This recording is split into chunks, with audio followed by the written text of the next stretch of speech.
And now, the time fight fans all across the globe have been waiting for. It's the MTMV main card with your man, the Voyze. And in the opposite corner, either the bully of Broad Street or the butcher. Just depends on the day and the time. We have the the Renaissance man, the man that's on every single show that MTMV has to offer, and even shows that aren't on MTMV that have nothing to do with sports. None other than Iron Willdris Ruffin. What's going on, Ruff? I'm feeling good. I'm surprised it took you less than 20 seconds to slander me immediately. How did I slander you? Call me the butcher, and we know. I said we don't know whether it's Nah, going to be the bully or the butcher. nah. I'm not gonna do it this week because you know what? I'm in my brand new hat. You know what I'm saying? Yes, So you you are. can't you can't Looking slander me. fresh and fly. This joint been on back order for about 3 months. I finally got it. You know what I'm saying? So I ain't got to wear the Yankee colors no more. You know what I'm saying? Shout out to my brother Ryan, but whatever. I'm excited about today. You know what I'm saying? We got some great fights to cover. Voyce, how are you feeling? Oh, that's a good question. I mean, am I excited to talk about fights? Absolutely. Mm-hmm. Um, am I a little scurvous, a little scared and nervous? Yeah, and I'm not quite sure why, but I am, and it'll subside, I'm sure, as soon as we really get into the meat of things. I don't know why you're scared and nervous. Let me give you your intro. Maybe that's what you need. Ladies and gentlemen, introducing the man, the myth, the legend, the MTMV curator of combat sports, the Voyce. He's scary voice right now, I guess. So I don't know where that's coming from, but we're gonna take him to the wizard and get him a heart. But before Oh no, we do that, I stay away from all the occult. No wizards, no warlocks, no witches. I'm good on that. If I get in their presence, it's gonna be a fight. It's gonna be a spiritual one, and I'm gonna win. for the Wizard of Oz, the movie, you've never seen the No, movie. I'm just talking about wizards and warlocks and witches and stuff. I'm a They don't like me very much. I'm a fan of Harry Potter, but that's neither here nor there. Team Hufflepuff. Mhm. Let's go ahead and get into these amazing fights. Let's go ahead and actually start with someone who's been continuously making headlines recently for some weird reasons. Kayla Harrison remains in headlines as she prepares for her bout Saturday against Martina Jindrova live from the Copper Box Arena in London. This is actually going to be the semifinals of the PFL Round 3 playoffs. So Kayla has basically dominated her opposition with each fight. Some including Sonnen. I don't even try to pronounce the first name because I can't pronounce it. Never could. Believe that the Oh, PFL Chael Sonnen. Shell. See, I always say Chanel. I don't know why. Believe that PFL is actually holding her back and should release her to allow her to reach her full potential. This is actually coming on the heels of an announced multi-fight deal that was offered to Cyborg to fight Harrison. Now, Kayla recently actually stated that this season with PFL may be her last as she looks to compete with better competition and more money. So, Voice, how are you feeling about that? And where would you like to see Kayla Harrison go? Well, Kayla Harrison signed a contract with Bellator so that she could fight Cyborg. I felt like that was the best place for her because when it comes to her weight class specifically, that's where all of, or I should say, they actually have a weight class in Bellator.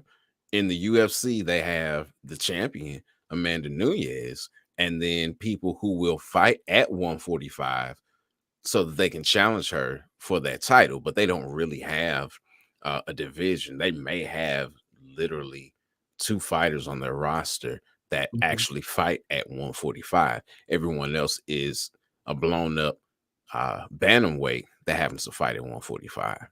So the competition is in Bellator. Again, she signed with Bellator.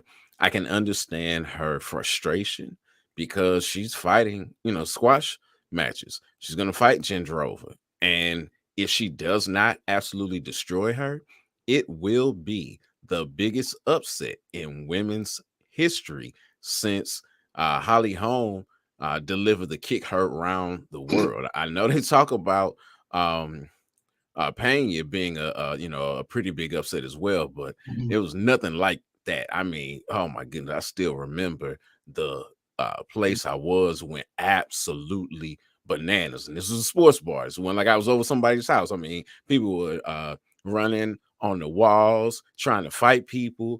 I mean, it was wild. It was wild. So yeah, again, if Kayla Harrison were to lose to Jindrova or to anyone in the PFL, Mhm.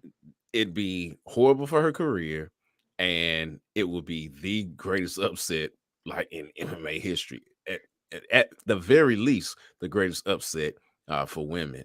Um, I get it. I get it. She wants to be challenged. And unfortunately, the PFL cannot provide challengers for her. They've tried and tried again. They've made some signings like Julia Budd. I forget the other lady, but they've made some signings, but it's just never worked out for them. I know we talked a little bit about this on the Fight Nights update, I Yeah, believe, yeah, we did. with Don Davis Jr.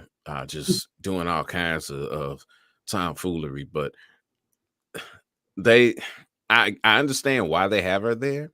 She signed the contract, so I don't know why the PFL will let her out. She is literally their cash cow. She is the reason why people sign up, tune into the PFL Mhm. and or even know that the PFL exists.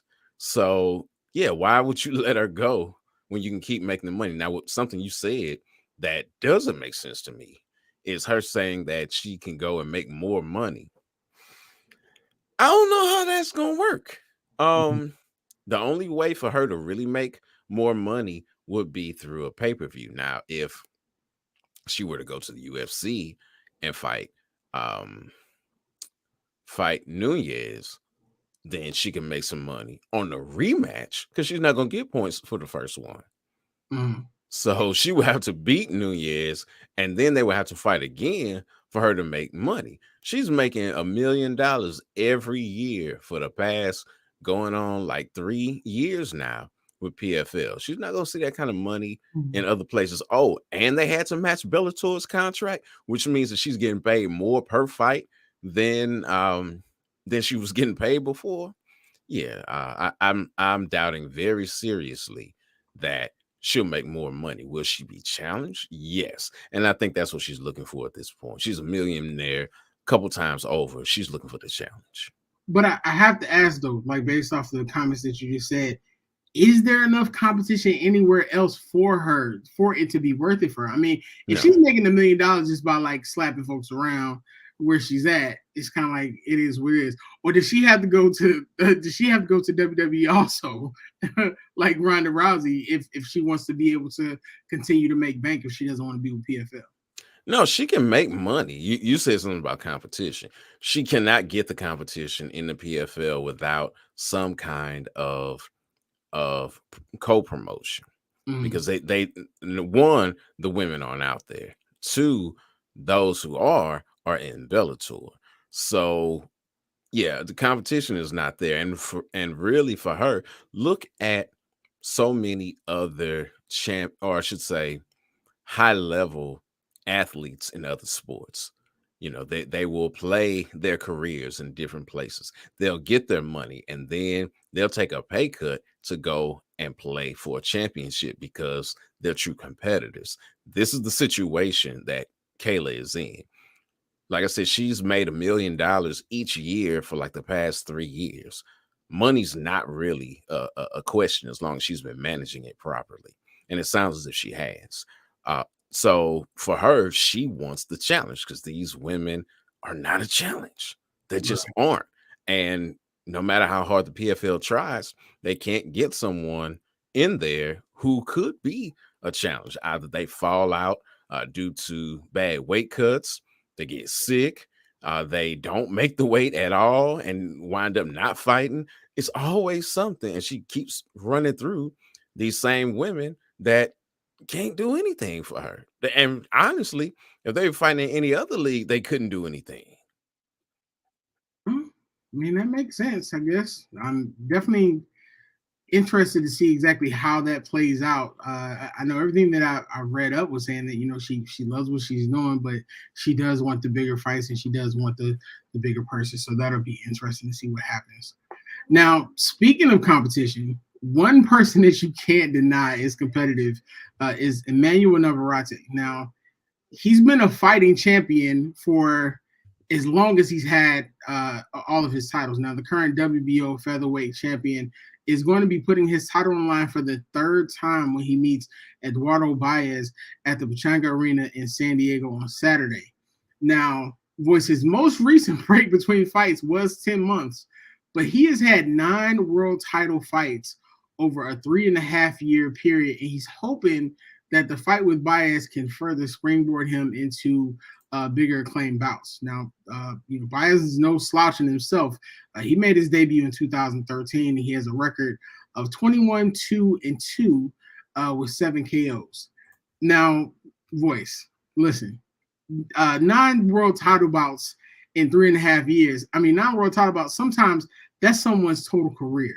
Mm-hmm. What do you make of his goals, and what do you make of this fight? Is it a possibility that this fight can lead to bigger fights for him? I mean, as long as he wins, yes. Any fight that he takes could lead to a bigger fight. He just has to keep winning, has to remain the champion, and that's a possibility. The question really is who is there to face at 126? You look at the other champions. You have Josh Warrington. That would be a great fight. You have Ray Vargas. That would be phenomenal. Oh my goodness. Ray Vargas, Navarrete, sign me up. Take my money, please. Leo Santa Cruz. That would be, a nice little fight. Or Lee Wood. Lee Wood is, WBA is want a belt. All right. You want a belt? All right. You could go get a belt right now and just make up a weight class. And they're like, here you go. Just pay the sanctioning fee. But Santa Cruz is the super champ. And then Lee Wood is their regular champ. Either way it goes, I really don't know why he hasn't fought any of these people. If I'm not mistaken, Vargas, I want to say, called him out at the end of his last fight. And then don't let someone from junior featherweight move up. Don't let Cool Boy Steph move up. Don't let him do that. Don't let Akhmadaliev move up. Don't do that, because it's not gonna be nice. Not gonna be nice at all if those things happen. Or if he were to move up and face Shakur Stevenson before he jumps to 135. Okay. So, I mean, again, is it possible? Anything's possible. But everything is possible only based on whether you can win or not. Now, I know moving up is always is always a very important thing, because even if you move up 5 pounds, sometimes it can affect everything about how you box. Mm-hmm. Now, him moving up, can you see him moving up and being successful in those major fights, or do you feel like maybe he's not exactly ready yet for that? I don't know if it has to do with readiness as much as it has to do with skill and power. Navarrete is a power puncher. He's knocked out the majority of the people that he's fought. He's got like an 80% knockout rate. So does that power carry? That's the question. That was a question that Teofimo Lopez had to answer recently in his last fight, is would his power carry or not?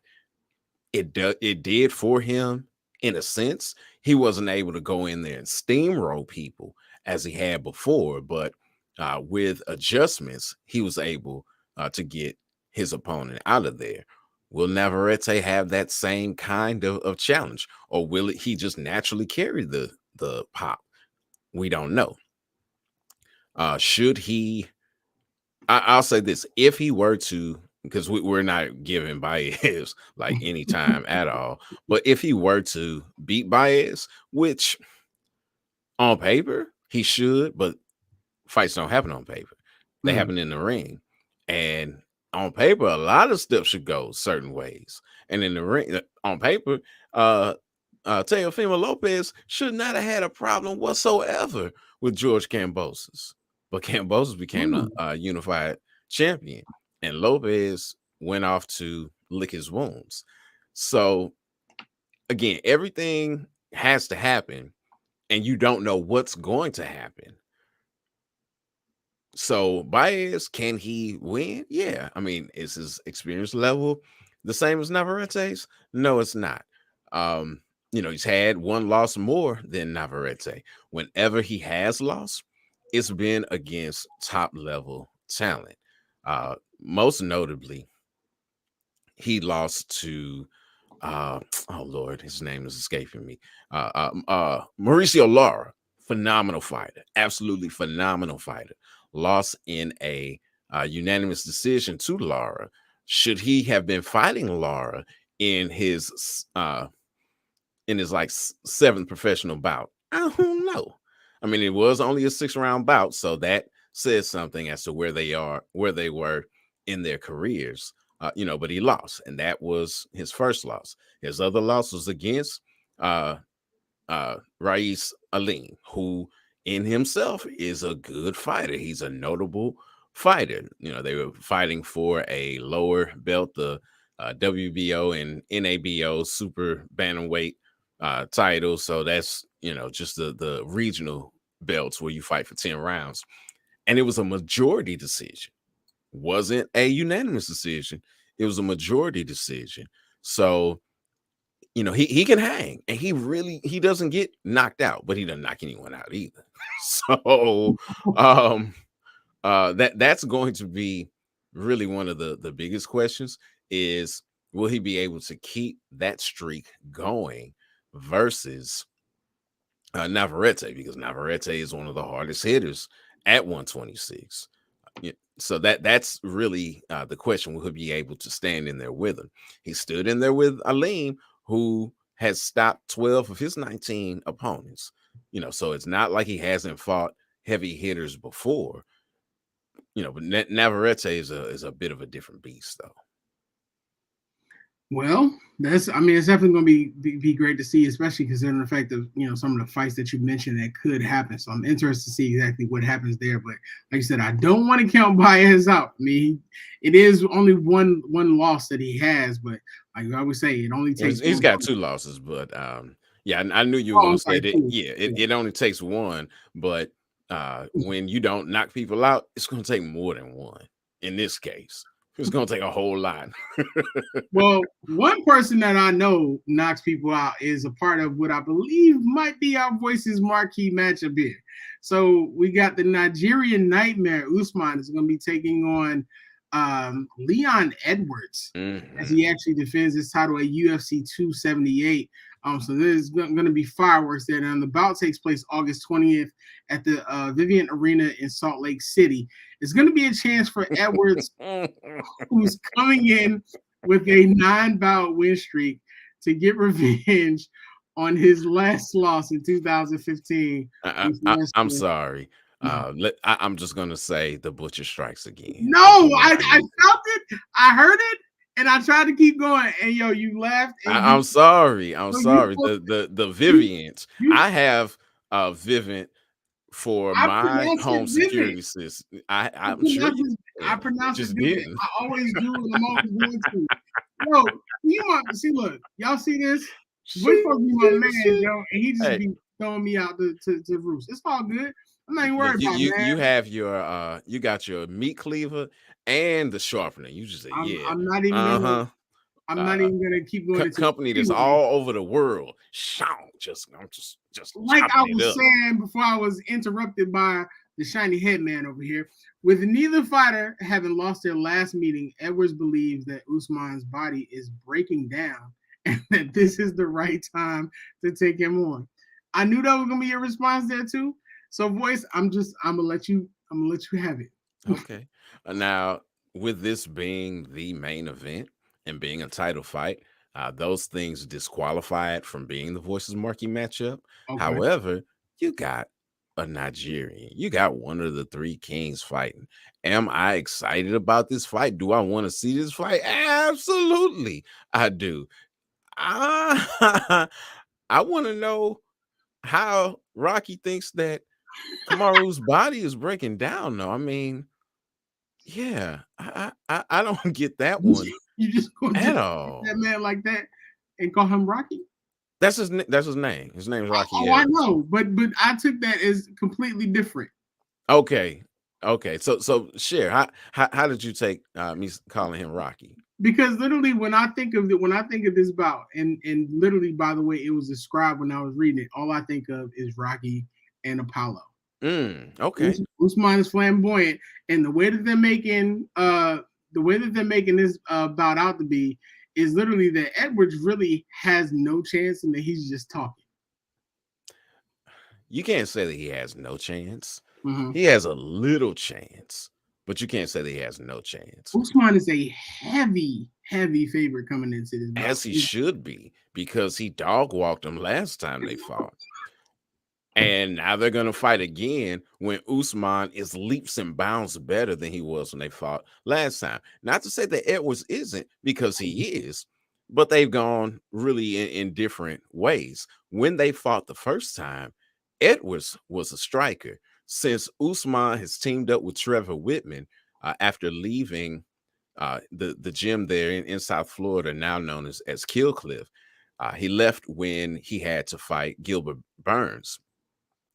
Once he did that, and he hooked up with Trevor Whitman, and he started training with Justin Gagey.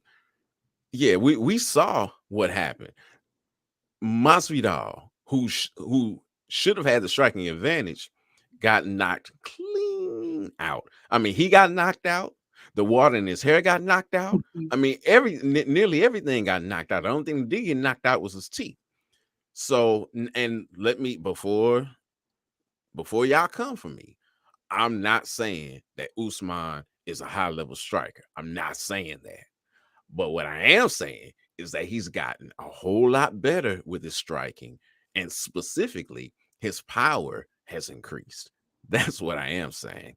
With that being the case, coupled with everything else, yeah, I mean, now, granted, Edwards has said that much of the reason that he was not successful the first time was that he went to AKA, but I mean, called the gym by name.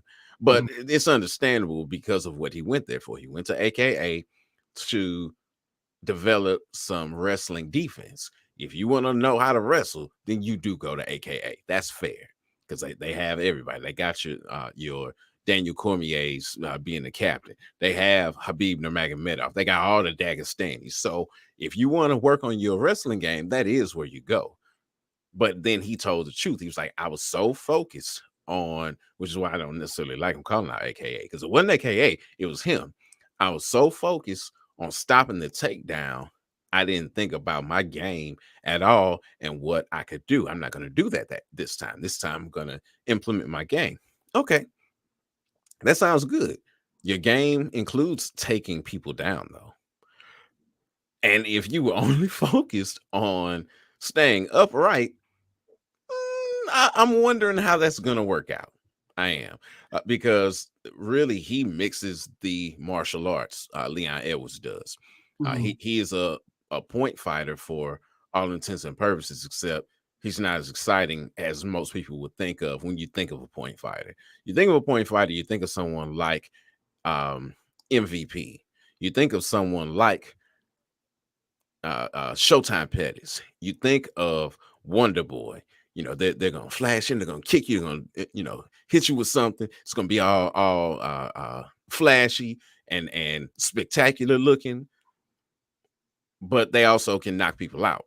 Whereas Leon, he's a point fighter, more of I'm going to fight to rack up points in the judge's eyes so I can win. I'm gonna, hit you with a couple shots. I'm gonna take you down, try to ground and pound you a little bit. We're gonna get up, rinse and repeat. That's Rocky's style. I don't know how that works against Usman, who is a phenomenal wrestler. Who took out one of the greater wrestlers in Tyron Woodley and continues to take on and do excellently against the wrestlers. I mean, both of his fights against Kobe Covington, who, especially because of his cardio, is Mhm. one of the most dangerous wrestlers and fighters out there. And he was able to beat him fairly comfortably twice. So, again, does Leon have a chance? Everyone has a chance. I just don't know how much of a chance it is, and Vegas doesn't either, which is why Usman is such a highly favored fighter in this matchup. Well, was crazy about it is when they were speaking with Usman, two things stuck out. First, and I want to get your thoughts on that, is he said that he wants to do something that's been completely unheard of, which is he wants to jump past the middleweight division and he wants to claim light heavyweight gold. Yeah, I heard that. Second, he made a statement about his last fight with Leon. He said, "Listen, I respect him so much. He's a great competitor, a tough guy. He's grinding through it. I've said it before. When I'm inside the octagon, I'm the judge, jury, and the executioner." So he said when he said some of the things that he said about him, it was just kind of like boom. He said he replayed his attitude, his mood, his demeanor, and a shove he gave him in the first fight. Usman said, "I'm still not over it, and I don't feel like I've gotten enough in that first fight, and there's tons of motivation." You won the fight. You won the fight, and you're still motivated by something that happened, what, 2015? That's gotta be scary. Yeah, that sounds like he needs to listen to one of the more recent timeouts that I did regarding divine forgiveness because he is holding a grudge, and that's not gonna help him. Or I should say, in the long run, Mhm. that's not necessarily going to help him. It may help him in this fight because it may fuel him to do more against Edwards. But I mean, if I just whooped on somebody and they push me, and that's still bothering me, that honestly, that gives reason for pause as far as this fight is concerned, because that means unnecessarily, literally unnecessarily, Leon Edwards is in your head. And Yeah. fighting is 90% mental. And if he's in your head for no reason whatsoever, because he pushed you after you beat him, or even while you were beating him, that says something. That says something scary for the Nigerian Nightmare. Wow. Well, I mean, it's definitely going to be something to look forward to. And the undercard is also has an exciting fight on it. Also, in the undercard about Rob the Machine is actually bringing in his 7-bout bantamweight win streak to the octagon to face 35-year-old Brazilian legend Jose Aldo, where he's currently the heavy favorite. Now, it's his Mm, recent comments that have actually been making headlines, as the machine has stated that if he wins, he actually plans to move down to flyweight instead of fighting his training partner, who's the current bantamweight champion. Voice. So we know he's the heavy favorite, but do you think that this is smart for him to move down, or is this a fight that he should take? Now, I'm not sure what lines you're looking at right now as far as favorites and not favorites, but just when you said that, I was like, oh, it was a heavy favorite. Yeah, So they say in the last 24 hours, it was a huge turn from Aldo to the machine. okay, yeah, because the what I see is pretty much even, Mhm. which I think is a bit more right. If it's if the line has moved that far, it's due to the action that the people are putting in, a not as much what Vegas thinks is going to happen, but it's a reaction to the action that they're getting. I think it's a fairly even fight. I mean, Aldo has won his last three fights. He is still absolutely phenomenal, even at his age, and fighting for so very, very long. I mean, from shoot over Brazil to to the WEC and being the king in the WEC, then coming over and being the king in the UFC. He's been fighting for a long time, since 2004, nearly 20 years.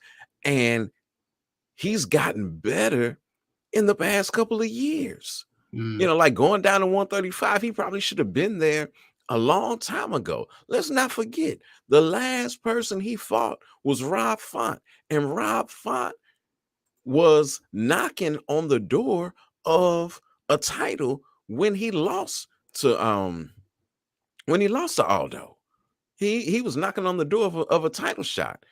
He'd run off 4 in a row, including beating the current Bellator bantamweight champion in Sergio Pettis. And it was like a walk in the park for for Aldo. He beat him, without any kind of controversy whatsoever. Now, Merab actually reminds me a bit of what has been going on in Bellator as of late in their bantamweight division, because you have 2 training partners that are fighting there. One is a full champ, which is Sergio. The other is an interim champ, which is Ruffin Stotts, which this is going to kind of come full circle as well. So Stotts has been playing kind of the middleman. It's like, you got to get through me to get through the champ. And Stotts has been beating everybody, i.e. he is the interim champ now. So nobody's, a few people have been able to get to the champ. And that's kind of what Merab has been doing here in the UFC. Again, bringing things full circle. Merab got his shot in the UFC from a Dana White looking for a fight show. It was I want to say a rock show, Ring of Combat show, where Merab was fighting Ruffin Stotts. They were there to see Ruffin Stotts, even though Merab trains out of Sarah Longo BJJ. And Sarah was there with Dana for the fight. He just happened to knock out Stotts, and was like, okay, we'll take him. Stotts was still going about everything on the regional scene. UFC should have taken a shot on him. They missed, and their miss was Bellator's great gain, because he's doing wonderful things for that organization. Anyway, so like I said, it's really bringing things full circle. It will be interesting to see him drop down to flyweight and see what he could do there. I mean, you got so many killers at flyweight. He'd have to go through the killers to get there. But Merab, again, is doing his thing. He's only lost to really the best of the best. He lost to Alexander Volkanovski. Obviously, that was not at at bantamweight, because Volkanovski is way too big to be at bantamweight. When he dropped down to bantamweight, he lost to Marlon Moraes, one of Marlon's last wins, and that was a split decision. Then he lost to the now former champ in Piotr Jan. Outside of that, he's beaten everybody. So I'm sorry, that was not that was not Merab's list. That was Aldo's list. Whoops. Okay. My bad. But Merab again has been he's been beating everybody, with the exception of, okay, so he lost to Frankie Saenz and he lost to Ricky Simone. Those are the only 2 losses that he's had, and he had those losses just after the Dana White Contender Series bout. Since then, he has not lost, including well, not including, just he lost one of them, but he's been also doing Sambo in between things, and has only lost once in Sambo in this time. Everybody else he has beaten. As far as MMA is concerned, he's beaten everybody. I mean, beating folks like John Dodson, beating Marlon Moraes. He sent Marlon Moraes into retirement. He sent John Dodson out of the UFC. So he's been playing legend killer. Will that streak continue when he faces Aldo? That's the question. We'll know when the pin drops, the cage door locks, the thumbs go up, and they start the clock. Wow, bars. Well, I mean, it's funny because when I was reading up on it, Aldo originally wanted Sterling, and I'm not sure exactly what happened or why that fight didn't happen. But it was almost like he's accepting this fight as a consolation prize, was the way that he explained it. So hopefully he doesn't dismiss it and become another victim from what you listed as the legend killer. Because that's Yeah, I'll say this, especially with him taking this fight and knowing that Marab really is running interference for Aldo. I mean, not Aldo, for Aljo. I don't think he'll take it lightly. The reason that he did not get the fight, which I would have liked to have seen, but the reason he didn't get the fight is because they gave it to TJ Dillashaw, which would be a bigger fight, and that's going to be on the October card in Abu Dhabi. So looking forward to seeing that. And there's a lot of talk about that. Of course, we'll get into that as time goes on. But that's why he didn't get it, is because they gave it to Dillashaw, because that would be a bigger fight. okay. Okay. Well, speaking of bigger fights, we have a bigger fight coming up Saturday, taking place. It's actually being billed as the Rage on the Red Sea. Anthony Joshua looks to get his revenge and regain his unified heavyweight titles as he battles Alexander the Cat Usyk in a rematch of the 2021 loss that he took in London. Now, this is going to be taking place Saturday at the King Abdullah Sports City in Saudi Arabia. Now, while Usyk continues to make headlines with his beefed up physique, I want to give you some bulletin board material that Joshua recently provided. He stated, Okay. if Alexander wasn't a lefty, I would have smoked him. Now, keep in mind, Joshua was criticized last fight for not being aggressive enough, and seems to be focused this time around as he's looking to hand Usyk his first loss.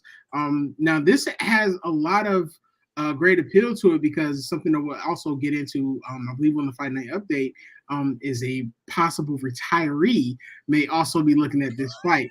So, Voyze, I gotta ask, what are your thoughts on Joshua's comments? What should we expect from this fight? And should we be expecting someone to come out of retirement and have a fight, or are they in retirement? Okay.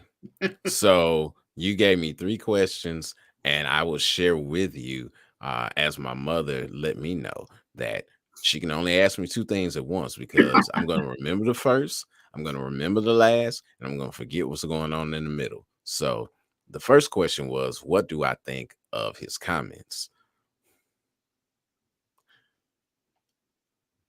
AJ, though of Nigerian descent, Yoruba brother, just like me. I love him dearly. AJ was born and lives in the UK. And over across the pond, they will call a statement like that poppycock. Mm. What does him being a lefty have to do with you smoking him?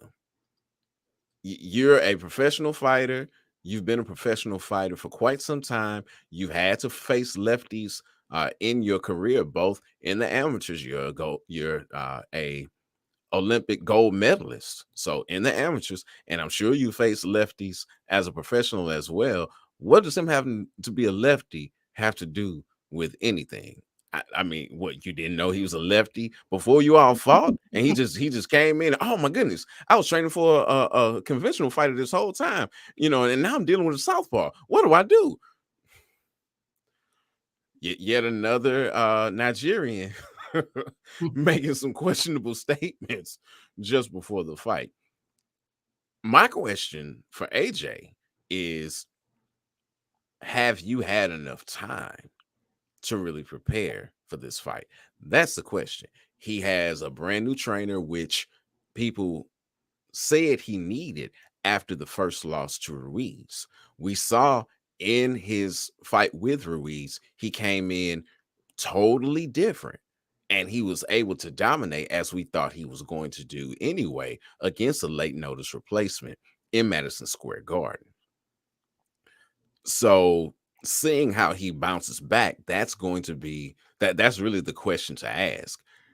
That, along with the fact that Usyk is fighting much heavier, or at least he looks to be much heavier than he's ever fought at before. How does that impact things? And I think we kind of touched on this before. Yeah. The heavier you are, generally, the slower you are, which is what gave him the great advantage against Joshua the first time. I don't know where Joshua is weight wise. Haven't really seen too much about that. I know for that Ruiz fight, he came in much lighter, and I suspect that he's going to do that again for this fight because he'll need that mobility in order to fight the whole time. Those are the big questions that will be answered on Saturday as that fight takes place. Now, what was your second question? Now I can't remember the second question, but the one thing I will say is that Joshua did acknowledge. He said, I need adjustments to deal with the southpaw because to me the lefties bring me nightmares. Tony Bello even went as far as to say that Usyk isn't a Shing, number. shing. I'm Stop sorry. it. I heard it, but I wasn't gonna. You know what? Whatever. I don't even care. You're gonna have to see me, sir. Oh, okay. All right. I'm He I'm gonna said, come to your town. I wanna to fight you. You've been working for everything that I have, Conor McGregor. You're trying to take it. No. absolutely not. I'm more of a Clubber Lang. He said he's the most difficult man to face in boxing, and pound for pound is the number one boxer in the world. So, I mean, he does. It is acknowledged that he has struggled with it. But I don't think that's something that I would have shared, that I would have smoked him, because it's almost kind of like, well, if you would have been a little bit more aggressive, sir, you would have had a fighting chance. But maybe that's just me. Yeah, well, when you're aggressive and it changes your whole world, it kind of gives you reason for pause in doing so. Because he still, even when he fought Ruiz the second time and was walking him all over the ring, you have not seen that level of aggression in Joshua since he lost. Now, granted, him changing camps was to help with reigniting that fire. Mhm. We we will see when they step through the rings into, step through the ropes into the square circle. I'm excited to see it. I would love to see a more aggressive Joshua. Um, how that will play out, especially, I mean, Usyk hasn't really been known as being a big puncher per se. Um, but he was catching Joshua so clean, and Joshua's chin is not known for being the best. So there's that. Um, yeah, so we'll see. We shall see. Okay. Well, I mean, it's definitely going to be a great fight. And based off everything we talked about today, it's going to be an amazing weekend for combat sports in general. Ladies and gentlemen, we've given you all that we can this week. We hope that we've set you up for an amazing time for you to sit on the couch and watch people beat each other's face in. You can make sure to always also catch us on the Fight Night updates. That's going to be on MTMV Live on Saturdays at 10:30 a.m. Eastern Time. My name is Willdris. I've been called the Butcher. I've been called the Bully.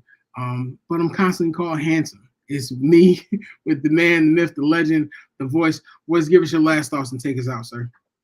All right, well, this is the big fight weekend.